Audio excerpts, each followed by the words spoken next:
Kennedy কথা জানি ভারতে মরছে কারা? ইন্দিরা গান্ধী, রাজীব গান্ধী। শ্রীলঙ্কা মরছে কামারাতুঙ্গা। পাকিস্তানে মরছে কারা? লিয়াকত আলী, বেনজির ভুট্টো কথা জানি।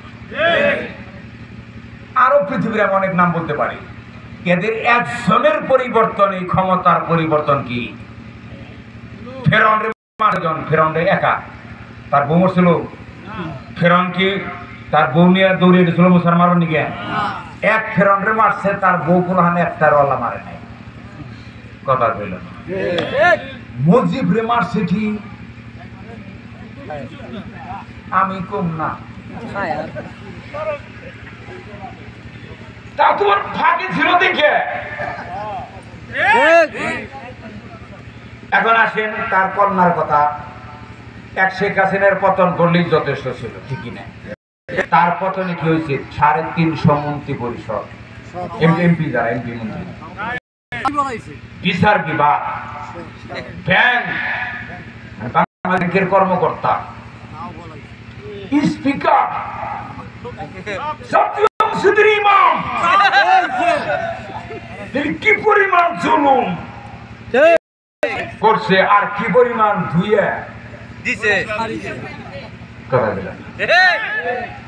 জাকির বলা নাই এই সমাজ কামাই করে তোমার ফেরা খাবো। কথা কি আমার ভাষা বুঝতেছে? শেষে কোরআনের কথা বললে দিয়ে দাও। আমি একটা কোরআনের বাইরে কথা বলবো না, বলা উচিত নেই, বলা উচিত নেই। তাহলে আমরা কি বলছি? যে জুলুম করা, জুলুম করলে রক্ষণশীল পালাইছিল একা, শ্রীলঙ্কা হয়েছিল খালি একা গেছিল গা, তারা আর কেউ যায় নাই। কিন্তু হাসিনা গেছে। এই আপনারা বলেন তো, পৃথিবীতে যেদিন থেকে ব্যাংক তৈরি হয়েছে, ব্যাংক কোন রাষ্ট্রের কেন্দ্রীয় ব্যাংক লুট হয়েছে এরকম পৃথিবী ইতিহাস আছে? সেটা আছে কোন দেশে? বাংলাদেশে। তাহলে কি পরিমাণ লুট করছে,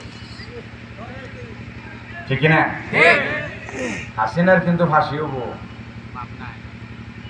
ভারত থেকে আমরা হাসিনার ফেরত আনবো।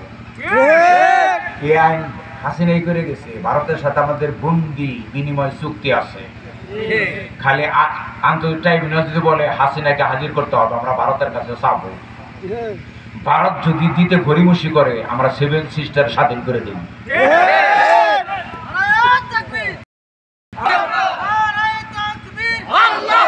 না তো জলগান জানাও না, কথা বুঝে।